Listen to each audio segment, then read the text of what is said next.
Healing from trauma, fighting depression, battling anxiety, it's terrifying, it's confusing, and for a long time I had no idea what direction to go.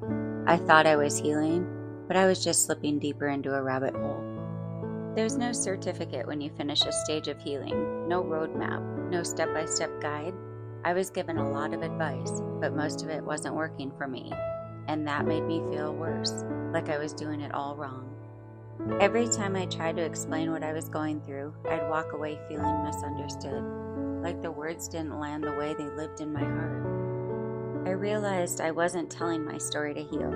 I was telling it for validation, but validation from others can become dangerous, because when someone hasn't walked through what you have, their solutions often do more harm than help. Simple answers aren't simple when you're in survival mode. For example, my dad believed all I needed was God, that maybe if he had taken me to church more, none of this would have happened. But I didn't find God in church. I found him when I was shattered, curled up on my bathroom floor, whispering prayers through tears. That's when I knew I wasn't alone. I've always wanted to help others, but I used to help to the point of exhaustion. I'd pour from an empty cup, and now I've learned to give without draining. Healing taught me that the noise of the world, books, social media, even people who love you, can become overwhelming when none of it feels like it fits. I started asking what's wrong with me, but here's the truth. There's nothing wrong with you. You're not broken. You're just carrying pain you weren't meant to hold alone. Therapy helped. Journaling helped. Writing was my outlet, getting the chaos out of my head. I used to overthink everything because trauma taught me to expect the worst. Now I don't overthink as much. I reflect, I sit with things, I analyze, not to spiral, but to understand. Healing isn't magic. It's a process, and honestly, I've quit a lot of things in my life because they didn't work. Not out of laziness, but out of heartbreak, because too many people I trusted let me down. That kind of pain makes consistency feel dangerous. Every time I thought I was finally okay, something would happen and I'd crash again, into depression, into self-doubt. At first, I thought sharing my story meant listing everything that happened to me, telling the world what they did to me. But then I started posting on TikTok.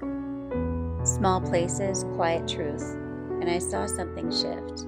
I realized this: healing is not about what they did. It's about how I respond to it now. It's about what I changed, what I reclaimed. I stopped saying yes when I wanted to scream no. I spoke up instead of staying silent. I stopped betraying myself to make others feel comfortable. Healing is work, daily work. I once quit smoking, with the patch, successfully. I had been smoke-free for 13 years. I rewired my entire morning routine, and I did it. But even then, my mind was still a mess. That taught me that healing isn't just physical, it's mental, emotional, and spiritual. I thought I had moved on from my marriage, my past, my trauma, but I wasn't healed. I was just distracted. This is the story of how I finally hit bottom, how I finally woke up.